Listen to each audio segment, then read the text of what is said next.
Hi everybody, Selena here and welcome back to my channel. I'm just coming to you guys with a very quick library book haul. I was excited about it, so I wanted to share. I guess you can say that I am in my gothic summer era because I got some books from the library. I'm very in the mood for gothic atmosphere. I'm very in the mood for paranormal things. Usually I only get like this like when the seasons start changing into fall, like when the weather is getting colder. But not this time. It's hitting early in the summer. So here we are. I have some books and I'm going to share them with you guys. So first off the top, I have The Folcroft Ghosts by Darcy Coates. And I have read Darcy Coates before. To me, Darcy Coates is like horror light, if you will. Like this, she's listed as horror, but so far I have not read a scary Darcy Coates book, which is saying something because I don't really have a tolerance for scary things. But she's usually always listed on somebody's horror list somewhere, and if you like haunted houses, I've heard that she is a good haunted house author, which I guess I can see because the two books that I read of hers were pretty much haunted house books. But this is The Folcroft Ghost by Darcy Coates, and I'm just read the summary. So it says, every family has its secrets. When their mother is hospitalized, Tara and Kyle are sent to stay with their only remaining relatives. Their elderly grandparents seem friendly at first, and the rambling house is full of fun nooks and crannies to explore. But strange things keep happening. A bedroom remains locked at all times. Doors slam and curtains shift when no one is inside. And there are whispers of a sister who drowned in the lake long ago. Something is being hidden away, kept safely out of sight, and the children can't shake the feeling that is watching them.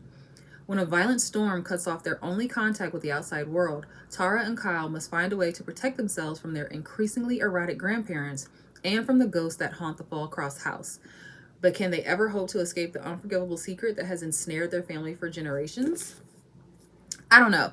I guess I was in the mood for another haunted house story. Does it sound scary? No. But I mean, at this point, I don't expect her books to be scary. If you just want the atmosphere and you want the spook, okay? Horror light, okay? If you are someone that is like interested in horror, the paranormal, the gothic type stuff, but you can't stomach like actually being scared, Darcy Coates. And so that's who I have right here. Next, now I don't know what I'm getting myself into with this, okay? This one might be too scary for me, but I have The Haunting of Hill House by Shirley Jackson. Now, lots of people know what this is about, but I guess I'll read the synopsis anyway. I've never seen the movie, or is it a series? Movie series, I've never seen it because like I said, I don't have a high tolerance for scary things. But anyway, 4 seekers have arrived at the rambling old pile known as Hill House. Dr. Montague, is it Montague? Dr. Montague, an occult scholar looking for a solid evidence of psychic phenomena. Theodora, his lovely and lighthearted assistant. Luke, the adventurous future inheritor of the estate. And Eleanor, a friendless, fragile woman with a dark past. As they begin to cope with chilling, even horrifying occurrences beyond their control or understanding, they cannot possibly know what lies ahead. For Hill House is gathering its powers, and soon it will choose one of them to make it its own. Excuse me.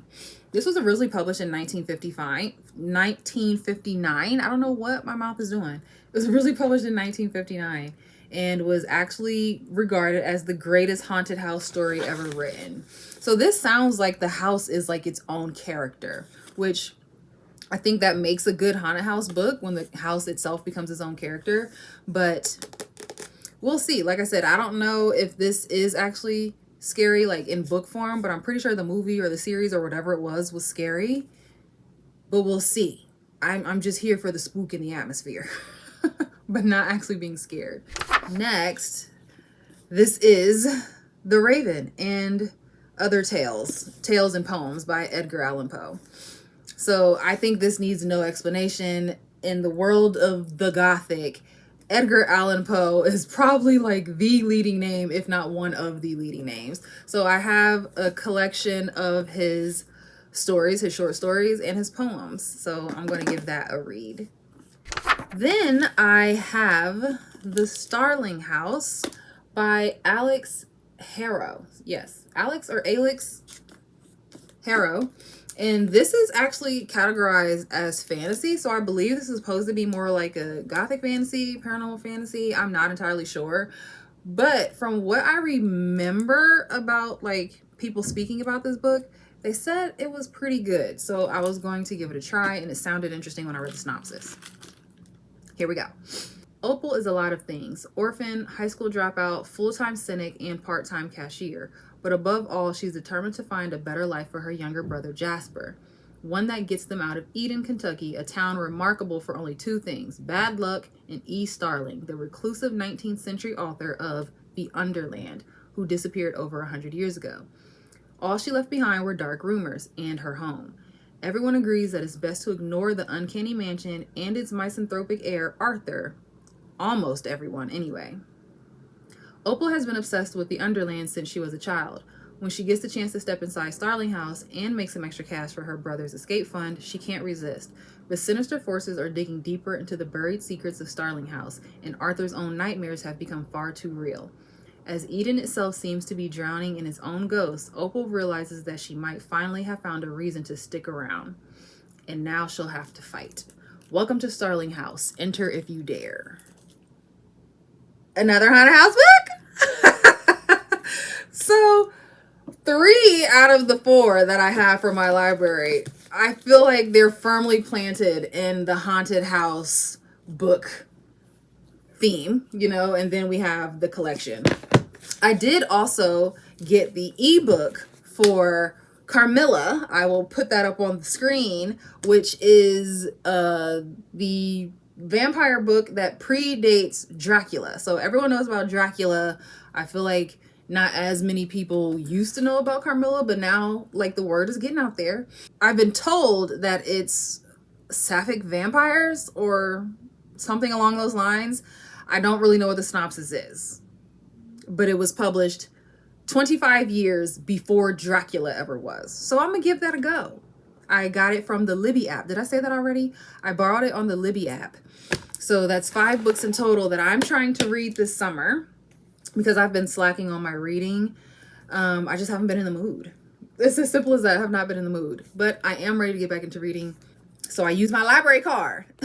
Having fun isn't hard. So anyway, that's all I have for today. That's all I wanted to share.